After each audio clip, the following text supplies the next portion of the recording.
Hey guys, Troubletcat here recording for the Zombie Arcade, and today I wanted to make a webcam video to talk about, with the imminent release of Max Payne 3, which I went and pre-ordered my special edition of the other day, gonna get my 10-inch Max Payne statue. I wanted to make a video, and I've been playing through Max Payne 1 and 2 again in preparation for that release, and I wanted to make a video talking about, reflecting on my experiences with Max Payne and Max Payne 2, and maybe touching a little bit about some of my concerns and some of the things I might be looking forward to in Max Payne 3. And I wanted to do this not just because, Max Payne 3 is coming out, so it's a bit of a hot topic at the moment. It is already out on console, in fact, but, it's not out to me until it's out on PC, which is on June 1st, here in Australia anyway. I'm not sure what the US release date is, whether it's the same. Anyway, the point is, with Max Payne 3 coming up, or just released if you're playing on console, I wanted to make a video talking about Max Payne, not just because of that, but also because it's one of my favorite franchises, and that's mostly because of Max Payne 2, to be honest.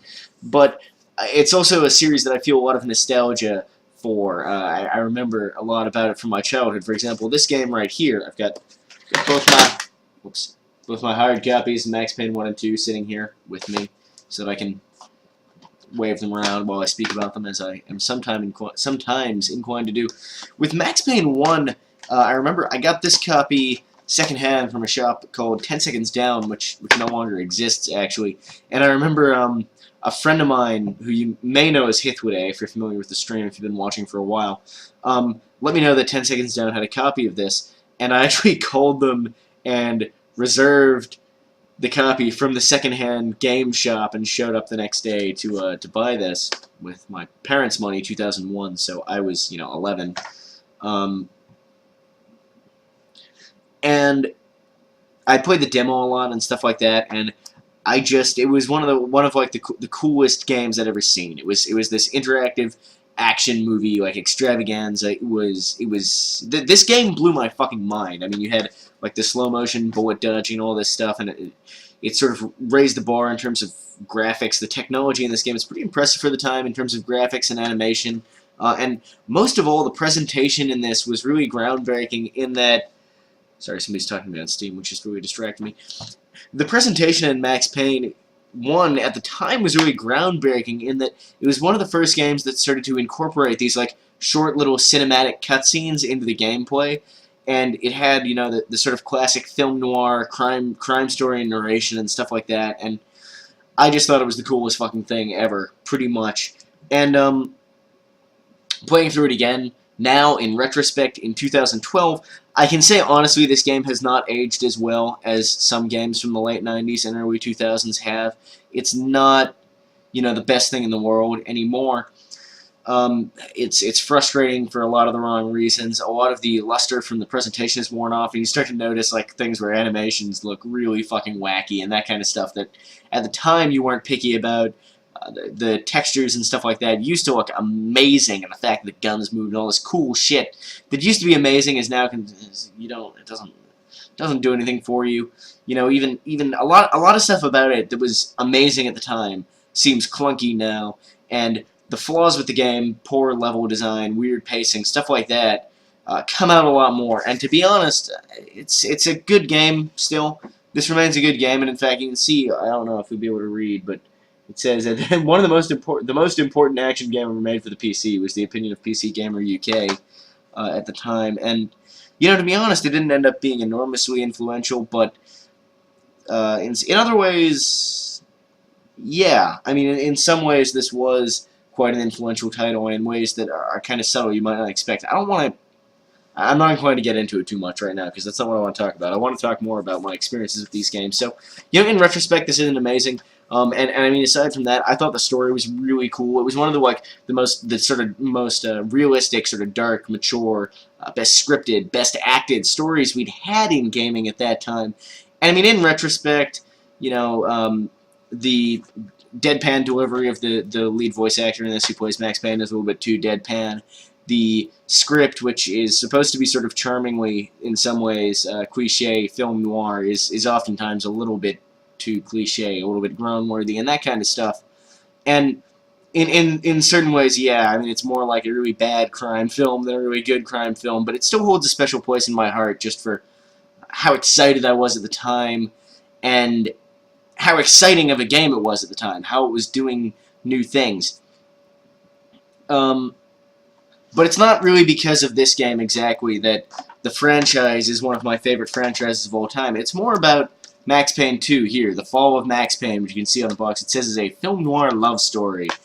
And Max, a thing of beauty, PC Zone, and that actually sums up more or less my opinion on the game. Max Payne 2, the voice acting is a lot better, the scripting is a lot better, the action is much tighter, it feels a lot better, and in my opinion, yeah, it looks a little bit dated. This one came out in 2003, 2 years after the first, but it's still, I think, one of the best looking games on PC.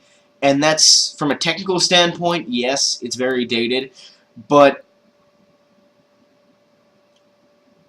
the look of the game, the visual style, it just feels right. It just clicks, and it's never, it doesn't blow my mind anymore, but nothing ever looks wrong or bad. Everything about it is wonderful in terms of presentation, essentially.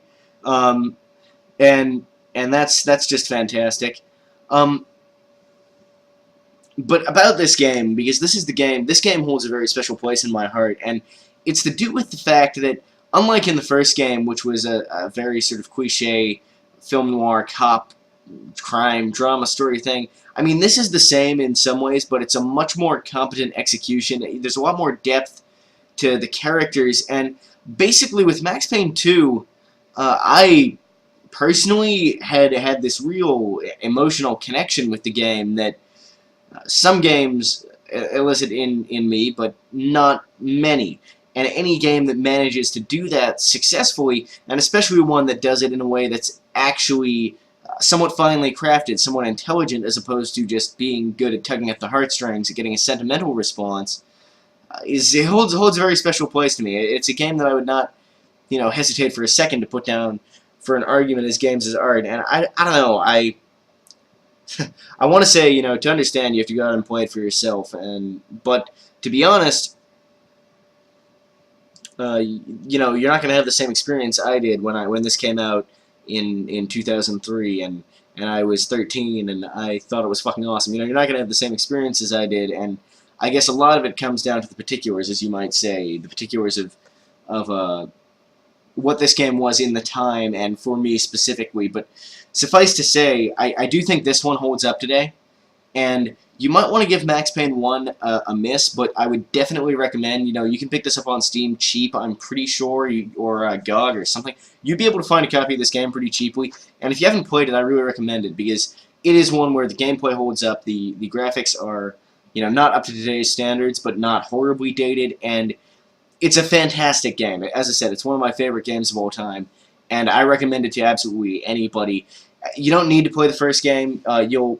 There are like characters that come back, plot elements that go crossover in between the two games that come from Max Payne 1 to Max Payne 2.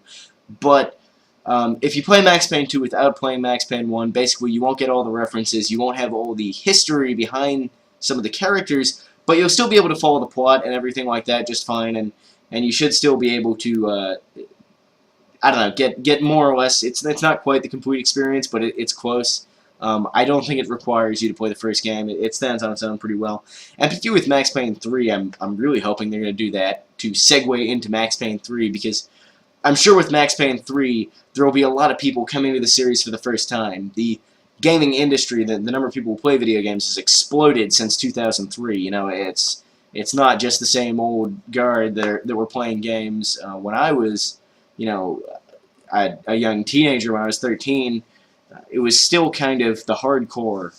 The gaming market was mostly hardcore, mostly segregated, and those people are still around, but there's a hell of a lot more people now, and I know a lot of my viewers who started gaming significantly later than I did, more recently than I did, who won't have played a Max Payne game before, so that's got to stand alone. But what my hope is for Max Payne 3 is basically Max Payne 2 showed us a little bit more personal of a Max Payne story. A Max Payne who is a little bit older, And yeah, I guess the story was more personal in some ways. Like this is a very detached story for good old Max.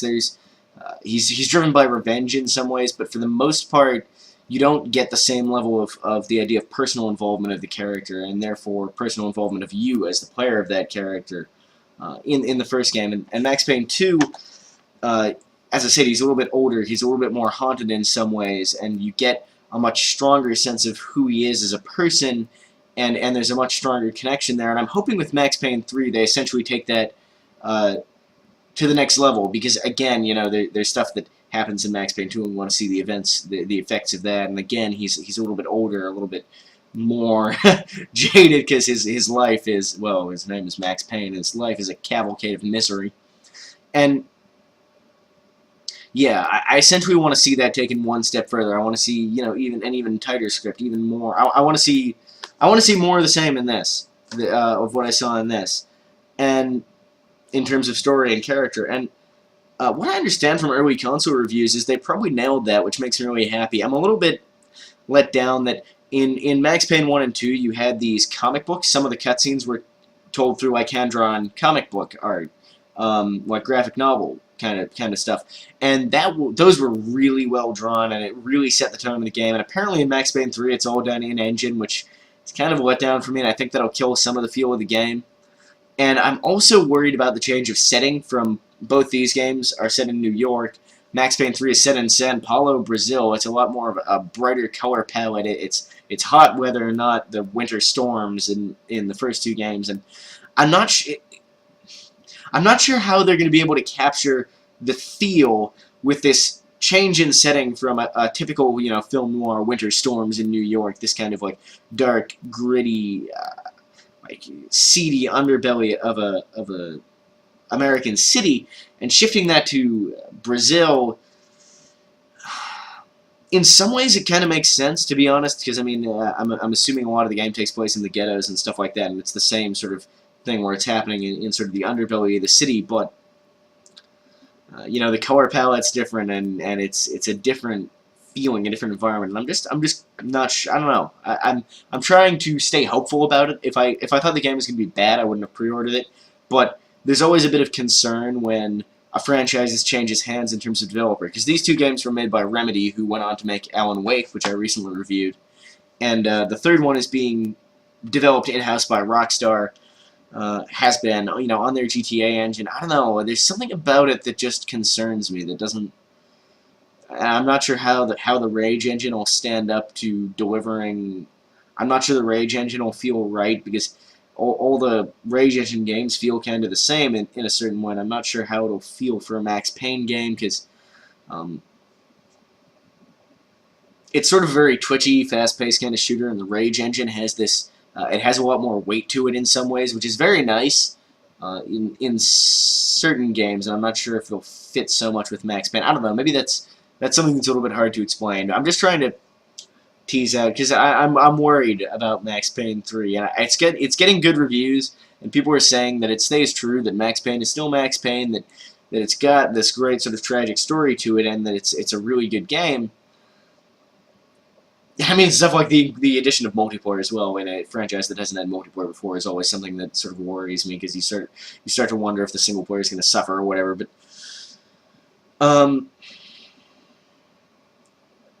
the reviews are starting to come out. People are saying it's good. I'm not sure if it'll satisfy me personally, as someone who not just recognized these games for what they were objectively, which was very solid and very important defining action games of the time, and Max Payne 3 might in some ways hold up on that end of the scale in terms of being a very good action game, and in fact it might hold up in terms of portraying the character in a good way and all this kind of stuff. But for me, as somebody who has a lot of emotional investment, particularly in the second game, who feels very strongly about them, and I'm a true sort of fan of the series, if the pitch, if the tone is off even a little bit, it might still be a great game, but that's gonna bother me. If it's off just a tiny bit, the characterization, the tone of the game, anything like that isn't pitch perfect, it's gonna piss me off. And with the change in hands of developers, it's hard to see how it could be pitch perfect because it's different people working on the project. People who, obviously, they want to bring something of themselves to the project, and you need to do that or your game's not going to be that good, probably. But, I don't know. Maybe I'm just an old conservative man and I just don't want anything to change, but it's not so much that. Because I embrace new concepts in gaming, new things all the time. I love it. I guess it's a case of wanting to see a character and a franchise that I personally love handled in a way that feels natural, even if it's different. As I said, I'm not immediately against the change in setting. I can see how that could work, but there are things that could go wrong, and that worries me. Anyway, I think I've ranted longer than I probably should have, so I'm gonna stop there. Thanks for watching, guys. Let me know if you played Max Payne 1 and 2, what you thought of them. If you're looking forward to Max Payne 3, if you leave any spoilers, I will fucking murder you. And until next time, Troubletcat out. If I can